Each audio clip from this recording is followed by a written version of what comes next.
I never expected to hear my mother dismiss my entire existence with a single phrase. But there it was, floating through the kitchen doorway like poison gas while I stood frozen, dish towel in hand, barely breathing. "Oh, don't worry about Lila," my mother said into her phone, her voice dripping with that sugary tone she reserved for important conversations. "She's just the help around here. We need to focus on Sarah's piano recital. It could be her big break." My name is Lila, and at 22, I'd spent most of my life being my family's backbone while simultaneously being treated like their shadow. The eldest of 5 sisters, I'd changed more diapers than my mother and cooked more meals than I could count. But hearing myself reduced to just the help, that was new. That was different. I gripped the kitchen counter, my knuckles turning white.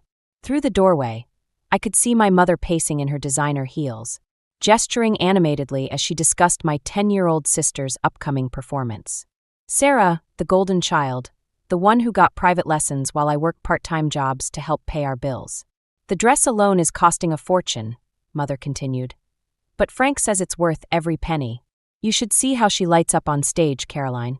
She's going to be somebody special. Unlike me, apparently." The sound of piano scales drifted down from upstairs, Sarah practicing as always. The notes felt like tiny needles in my skin now. I'd given up my own piano lessons at 12 so Sarah could start hers. "You're the big sister," Mother had said then. "You understand, don't you?" I'd understood too much for too long. My phone buzzed in my pocket, probably another text from Nora or Elise, my younger sisters, asking when dinner would be ready. They were old enough to know better, but young enough to still follow the family pattern. At 16 and 14, they lived in the space between Sarah's spotlight and my shadows. "Of course we'll need photos," Mother laughed into the phone. "Professional ones, naturally. We can't have anything less for our little star." I thought about the stack of college brochures hidden under my mattress, the ones I'd been secretly collecting. The acceptance letter from state that arrived yesterday, buried at the bottom of my sock drawer. The small savings account I'd built up over years of babysitting and weekend jobs, unknown to my parents. My father's heavy footsteps sounded on the front porch. Home early from work, probably to take Sarah to her extra practice session. I had about 30 seconds before he'd walk in, expecting dinner to be ready. That's when I made my decision. I pulled out my phone and scrolled to a number I'd never dared to call before. My grandmother Edna's contact info, given to me years ago by a sympathetic aunt at a family funeral. Mother had cut ties with her own mother long ago, for reasons she never discussed. My fingers trembled as I typed, "Hi Grandma Edna. This is Lila. I know we've never met, but I need someone to talk to. Someone who might understand." The kitchen timer beeped, reminding me about the casserole in the oven. Father's keys jingled in the lock. Upstairs, Sarah hit a wrong note and started the scale again. I hit send. Then I straightened my spine, pulled on my oven mitts, and prepared to serve another perfect family dinner, maybe one of my last. Because in that moment I knew I wasn't just the help. And soon, they'd all understand exactly what that meant. My phone vibrated almost immediately with a response, but I couldn't check it yet. I had to get through this dinner first, had to keep playing my part. But for the first time in years, I felt something dangerous and wonderful unfurling in my chest. Hope. Grandma Edna's response changed everything. After 3 days of secret text messages and late-night calls, she invited me to meet her at a small cafe downtown. I told my mother I was picking up extra hours at work, a lie she barely acknowledged while helping Sarah practice her scales. The cafe was quiet when I walked in, just a few morning stragglers nursing their coffees. And there she was, my grandmother, sitting straight-backed in a corner booth, elegant in a deep blue blazer. She looked nothing like the villain my mother had painted her as over the years. "Lila," she said, standing to embrace me. Her perfume reminded me of gardenias. "You look just like your mother did at your age." Before she stopped speaking to you? The words slipped out before I could stop them. Edna's smile turned wistful. "Ah, so we're jumping right in. Good. I always preferred honest conversations." She gestured for me to sit. "Tell me about the acceptance letter." I nearly knocked over my water glass. "How did you?" "I made some calls to State University after your first message. I still have friends on the board." She stirred her tea with precise movements. "Full scholarship offer, but you haven't told your parents yet, have you?" Before I could respond, my phone buzzed. A text from Elise. "Where are you?" "Mom's freaking out. Sarah's dress fitting got moved up." "Let me guess," Edna said, watching my face. "Family emergency?" I showed her the text. Another one came through. She's threatening to take away Sarah's piano time if you don't show up. Classic Marjorie, Edna murmured, using one child to control another. I should go, I said, gathering my purse. I can't let Sarah lose her practice time. She has that recital coming up. Sit down, Lila. Edna's voice was gentle but firm. Let's talk about what you want for once. My phone kept buzzing. I turned it face down on the table. I can help you, she continued. Not just with college. I can help you build a life that's yours. She reached into her bag and pulled out an envelope. This is for you. A trust fund I set up when you were born. Your mother never knew about it. My hands shook as I opened it. The number on the statement made my vision blur. But why? Because I saw this coming, she said simply. I saw how Marjorie was already playing favorites with you girls. History repeating itself. She took a sip of tea. She did the same thing to your Aunt Catherine before cutting me out of her life. I had an aunt. Mother had never mentioned a sister. The cafe door chimed. I looked up and froze. Nora stood there, her art portfolio clutched to her chest, eyes wide with recognition. I followed you, she blurted out. I'm sorry, but I knew something was going on and... She looked at Edna. You're our grandmother? Edna's face softened. Hello, Nora. Your artwork is extraordinary, by the way. I saw your piece in the youth gallery downtown last month. Nora's cheeks flushed. You saw that? Mom and Dad didn't even go to the opening. Of course they didn't, I muttered. My phone buzzed again. Mother this time. Your selfishness is ruining Sarah's big day. Come home now. Nora read the message over my shoulder and squared her shoulders. I'm staying here with you and Grandma Edna. Something shifted in my chest, pride, maybe, or relief. I wasn't alone anymore. Edna smiled at us both. Well then, shall we order some real breakfast and talk about your futures? Both of them. As we settled in to talk, I felt the weight of years of obligation starting to crack. But beneath that weight was something stronger. The foundation of a new kind of family, built on choice rather than duty. My phone kept buzzing, but for the first time in my life, I let it ring. I knew the moment I walked into our house that everything was about to explode. The acceptance letter from State University sat on the kitchen counter, torn open. Mother stood by the window, her back rigid, while Father's face had that dangerous stillness I'd learned to fear over the years. When were you planning to tell us? Mother's voice was eerily calm. I set my bag down slowly, buying time. I was waiting for the right moment. The right moment? Father picked up the letter. Like after you'd already abandoned your family? After you'd betrayed everything we've sacrificed for you. Sacrificed? The word tasted bitter. What exactly have you sacrificed for me? A sharp intake of breath from the doorway made me turn. Sarah stood there in her new recital dress, watching with those calculating eyes that made her seem far older than 10. You're leaving? She asked, her voice trembling perfectly. But my big performance. You promised to help me practice. Don't worry, sweetheart. Mother rushed to comfort her. Lila's not going anywhere. She understands her responsibilities. My responsibilities? Something snapped inside me. Like being unpaid help? Like giving up every dream I've ever had so Sarah can have her moment in the spotlight. That's enough. Father's fist came down on the counter. You will not speak about your sister that way. Why not? Because she's the only one who matters. I pulled out my phone, fingers shaking as I pulled up the recording from that day. Mother's voice filled the kitchen. She's just the help around here. The color drained from Mother's face. You recorded me? I didn't have to. It's burned into my memory. I turned to Sarah. Just like I remember giving up my piano lessons for you. My art classes. My summer camp money. Everything. Sarah's lower lip quivered, her signature move when she wanted attention. But before she could speak, Nora appeared behind her. She's right, Nora said quietly. We all know it's true. Mother whirled around. Nora, go to your room. This doesn't concern you. Actually, it concerns all of us. Elise stepped out from behind Nora. And we're tired of pretending it doesn't. Father's face darkened. This is about that woman, isn't it? Your grandmother's been filling your head with nonsense. Grandma Edna told me the truth. I shot back. About Aunt Catherine, about why you cut her out, Mother. About how you did the same thing to your sister that you're doing to me. The silence that followed was deafening. Even Sarah stopped her performance, looking confused. You have no right, Mother whispered. You don't understand. I understand perfectly. I pulled out the trust fund papers from my bag. And I'm not asking for permission anymore. I'm going to college.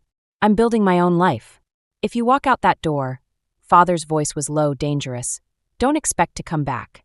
I looked at my sisters, Nora's determined face, Elisa's quiet support, and Sarah's calculating stare.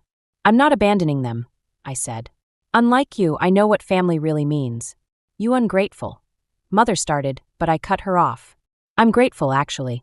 You've taught me exactly what kind of parent I never want to be. I grabbed my pre-packed bag from behind the couch. I'd known this moment was coming, and headed for the door. Nora and Elise moved to follow me, but I shook my head slightly. They needed to stay for now. We had a plan. Lila, Sarah called out, her voice suddenly stripped of its usual manipulation. For a moment, she sounded genuinely scared. Don't go. I paused at the door, looking back at my youngest sister. When you're ready to be real with me, Sarah, you know how to reach me. Until then, enjoy your spotlight.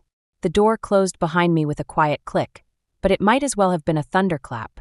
As I walked to my car, where Grandma Edna waited, I could hear Mother's sobs and Father's angry voice. But for the first time in my life, those sounds didn't control me.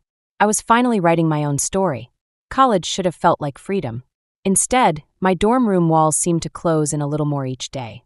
3 months into my first semester, and the silence from home was deafening, broken only by secret late-night calls with Nora and Elise.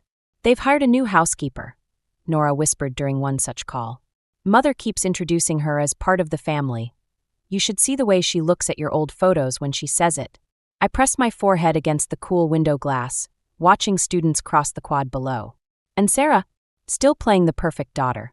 But, Nora hesitated. Something's different. She keeps asking about you when Mother and Father aren't around. A knock at my door made me jump. I have to go, I whispered, ending the call. It was my roommate, Katie, holding up 2 coffee cups like peace offerings. Your grandmother's downstairs. I hadn't expected Edna today. When I reached the lobby, she was examining the bulletin board with a frown. These student activities are dreadfully dull, she said by way of greeting. Get your coat. We're having lunch off campus. At the restaurant, she waited until our food arrived before dropping her bomb. Your mother came to see me yesterday. My fork clattered against the plate. What? She wanted to know if I was funding your education. Edna's eyes were sharp. She's been asking questions about your Aunt Catherine, too. Did you tell her? Nothing she doesn't already know deep down. Edna sipped her water. But that's not why I'm here. Your sister Elise called me this morning. My heart stopped. Is she okay? She's fine. But Sarah's piano recital is next week. The one you helped her prepare for before. She let the words hang. Before I abandoned them? The bitterness in my voice surprised even me. Before you chose yourself, Edna corrected. But now Sarah's refusing to perform. Says it doesn't feel right without you there. I laughed harshly. Another manipulation. She's probably just nervous and... She's been sleeping in your bed. Edna's words cut through my defenses. Elise found her there last night, clutching your old music books. The image hit me like a physical blow. I remembered finding Sarah doing the same thing after our Aunt Catherine had left, though I hadn't known then who Catherine was or why she'd disappeared. My phone buzzed. A text from an unknown number. I know I'm supposed to hate you now, but I keep messing up the middle section, and you're the only one who knows how to fix it. She's just a child, Edna said softly. A child who's realizing that being the favorite comes with its own kind of prison. Don't. I stood up abruptly. Don't make me feel guilty for finally breaking free. Guilt? Edna raised an eyebrow. No, dear. I'm suggesting you have power now. Real power. The question is, what will you do with it? Another text came through, this time from Elise. Mother's talking about sending Sarah to boarding school if she doesn't snap out of it. Please help. The familiar urge to rescue, to fix everything, rose up in my chest. But underneath it was something new, a realization that helping didn't have to mean surrendering. I need to think, I told Edna. She nodded, understanding in her eyes. Just remember, revenge might feel good, but liberation is better. For everyone. Back in my dorm room, I stared at Sarah's text for a long time before finally responding. The middle section isn't the problem. You're playing it perfectly. But perfect isn't the same as real. Then I opened my laptop and bought a ticket to the recital. Not because they needed me, but because I needed to prove, to myself most of all, that I could walk back into that house on my own terms. This time, I wouldn't be the help. I'd be the hurricane. Sarah's recital was in full swing when I slipped into the back of the auditorium. She sat at the grand piano, her white dress gleaming under the spotlight, but something was off. Her usually perfect posture was rigid, her movements mechanical. Then I saw why. Mother stood in the wings, mouthing along to every note, conducting our sister's performance like a puppet master. I hadn't planned to come backstage afterward, but Nora grabbed my arm during the applause. See this. She led me through the familiar hallways of the music school, where I'd spent countless hours practicing with Sarah. Voices echoed from the green room, Mother's shrill tone cutting through the walls. That was sloppy, Serafina. What happened to the middle section? We practiced it 100 times. I'm sorry, Sorry doesn't win competitions. Sorry doesn't get into Juilliard's youth program. Do you want to end up like Lila? I stepped into the doorway, Nora close behind. Like me? You mean independent? College-educated. Mother spun around, her face draining of color. Sarah sat on the piano bench, looking smaller than I'd ever seen her. You have no right to be here, Mother hissed. Actually, I do. I pulled out my old student ID. I still teach here part-time. Helps pay for college. Sarah's head snapped up, her eyes wide. Before anyone could speak, a man in an expensive suit appeared behind me. Miss Harrington? I'm Miles Donovan from the Juilliard Selection Committee. I was hoping to discuss your sister's performance. Mother's expression shifted instantly to her society smile. Of course. Serafina would be honored. Actually, Miles cut in smoothly. I was hoping to speak with Lila. Your teaching reputation precedes you. The silence that followed was delicious. I felt Mother's world tilting as Miles continued. Several of your students have been accepted to our program. Your methods are unconventional but effective. She's not Sarah's teacher, Mother snapped. She's nobody. That's where you're wrong. Nora stepped forward. Lila's been teaching Sarah for months. Through video calls late at night. Why do you think she suddenly started playing with actual emotion instead of just technical precision? Mother turned to Sarah, who seemed to shrink further into herself. Is this true? Before Sarah could answer, Miles spoke again. Mrs. Harrington, we're not just looking for technical perfection. We want students who understand music, who feel it, like your daughter demonstrated today. In the middle section particularly. I caught Sarah's eye, seeing the ghost of a smile at our private joke about that middle section. But Mother wasn't finished. This is ridiculous. Lila abandoned this family. She has no right to interfere with Sarah's future. Actually, a new voice joined in, Grandmother Edna, elegant as ever in her signature blue. Lila has every right, especially since she's just been appointed to our family's seat on the music school's board of directors. Mother's face went from white to red. You can't. I can, and I did. Edna's voice was steel-wrapped in silk. It's time for changes, Marjorie. Starting with how we define family. Sarah suddenly stood up, her small hands balled into fists. I don't want to go to Juilliard. The room froze. I don't want to play piano anymore. Not like this. She looked at me, tears in her eyes. I want to be real, like you said. Mother reached for her, but Sarah stepped back, closer to me. The movement was small, but its meaning was seismic. Well, Miles said into the tension. I think I have what I need. He handed me his card. Call my office Monday. We should discuss your teaching methods further. As he left, I felt the ground shifting beneath my feet. This wasn't the revenge I'd imagined. It was something more powerful. The truth finally breaking through years of carefully maintained facades. Mother stood there, her perfect world crumbling, while Sarah reached for my hand. The hurricane had arrived, but it wasn't destroying everything in its path. It was clearing the air. The wedding invitations sat on my desk like ticking bombs. 6 cream-colored envelopes, each addressed in the calligraphy Grandmother Edna had insisted upon. My hand shook as I reached for the one marked Mr. and Mrs. Frank Harrington. You don't have to send them, Miles said from the doorway of our apartment. No one would blame you. I sealed the envelope instead of answering. 3 years had passed since Sarah's recital, since everything changed. Or maybe nothing had changed at all. My phone buzzed, Nora's daily update. Mother's redecorating your old room. Again, says it needs to be perfect for when you come to your senses. Another text followed. Sarah asked if she could be your flower girl. Mother threw a fit. The doorbell rang before I could respond. Edna stood there, looking unusually pale. We need to talk. She didn't wait for an invitation, walking straight to my kitchen table. Your mother came to see me yesterday. About the wedding. My stomach dropped. What did she want? To negotiate. Edna's voice was careful. She's willing to attend, to bring the whole family on one condition. Of course there's a condition. I laughed bitterly. What is it? That you resign from the music school board. Give up your teaching position. Let Sarah resume her path to Juilliard. The room spun slightly. After 3 years? Sarah doesn't even play anymore. She does now. Your mother's been forcing her to practice again. Says it's time to fix the damage you caused. My phone buzzed again, Elise this time. Sarah locked herself in the bathroom. Won't stop crying. What do we do? Miles touched my shoulder. Lila, maybe we should postpone. No. I stood up abruptly. I won't let them hijack this too. They're either coming as family or not at all. There's more, Edna said quietly. Your father. He's sick. Heart problems. Your mother says this might be his last chance to see you married. The manipulation was so obvious it should have been laughable. Instead, it felt like a knife twisting in my gut. My phone rang, Sarah's number. I hadn't heard her voice in months. Against my better judgment, I answered. Please, she whispered. Please just do what they want. I can't take it anymore. I'll play whatever they want, be whatever they want. Just make it stop. Sura. They're destroying everything you built, she continued, her voice breaking. The scholarship program for underprivileged students, the community concerts. Mothers using father's condition to pressure the board. They're voting next week to reverse everything. I looked at the wedding invitations, at Miles's worried face, at Edna's knowing eyes. 3 years of building something real, something that helped people, and Mother was systematically dismantling it all. What would you do? I asked Edna. She smiled sadly. I already did it, dear. 30 years ago, I chose freedom over family. I'm still not sure if it was worth the cost.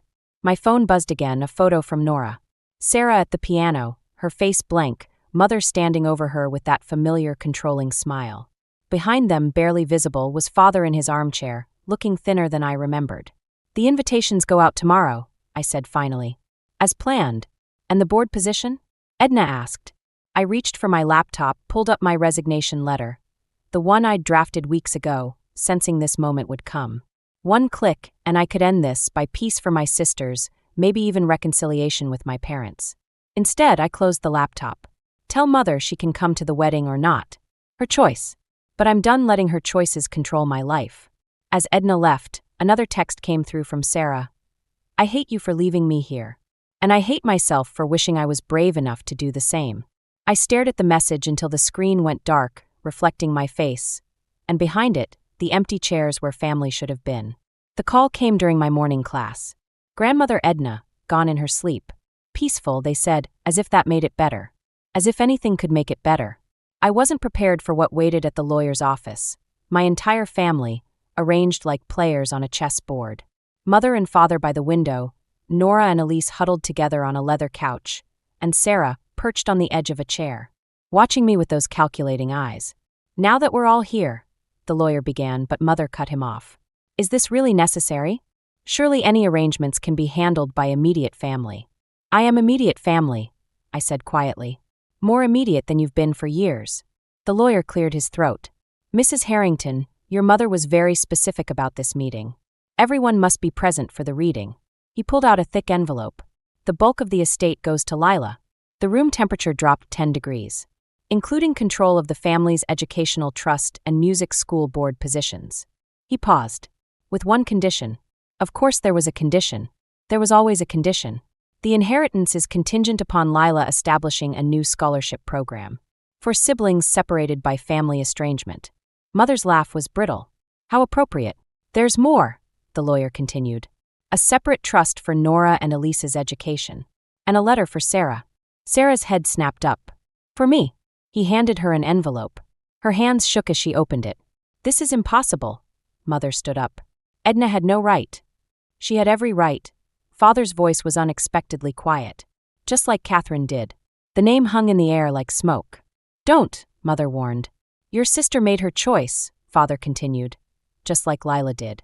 Just like Sarah is trying to. Sarah was still reading her letter, tears streaming down her face. She knew, Sarah whispered.